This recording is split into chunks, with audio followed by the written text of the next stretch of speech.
ছাত্রজীবনে বিয়ে ইসলাম কি বলে? কুরআনের দৃষ্টিভঙ্গি। তোমাদের মধ্যে যারা বিবাহহীন তাদের বিবাহ সম্পাদন করো, যদি তারা গরীব হয় আল্লাহ নিজ অনুগ্রহে তাদের অভাবমুক্ত করবেন। সূরা আন-নূর 24-32। অর্থাৎ বিয়ে দেরিতে নয়, বরং যখন প্রয়োজন তখনই আল্লাহ রিজিকের ব্যবস্থা করবেন ইনশাআল্লাহ। রাসূল সাল্লাল্লাহু আলাইহি ওয়াসাল্লামের নির্দেশনা, হে যুব সমাজ, তোমাদের মধ্যে যার বিয়ের সামর্থ্য রয়েছে সে যেন বিয়ে করে, কারণ এটি দৃষ্টিকে নিচু করে এবং লজ্জাস্থানকে হেফাজত করে। আর যার সামর্থ্য নেই সে যেন রোজা রাখে। সহিহ বুখারী ও মুসলিম। এই হাদিস বিশেষভাবে ছাত্র জীবনের মতো সময়কেই নির্দেশ করে, যেখানে প্রবৃত্তির চাপ থাকে কিন্তু বাস্তব সামর্থ্য সীমিত। তাহলে ছাত্রজীবনে বিয়ে কি উচিত? ১. উচিত যদি নিচের শর্তগুলো পূরণ হয়।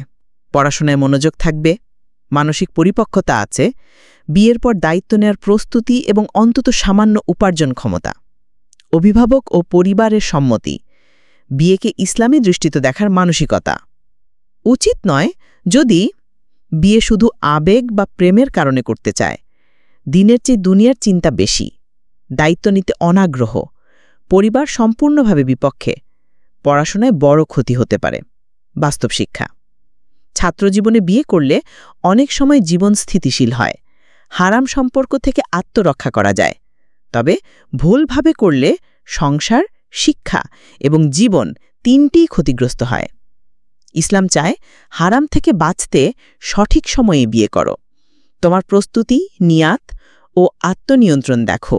বিয়েটা যেন দিনকে সহজ করে, না যে তার দিন থেকে দূরে ঠেলে দেয়।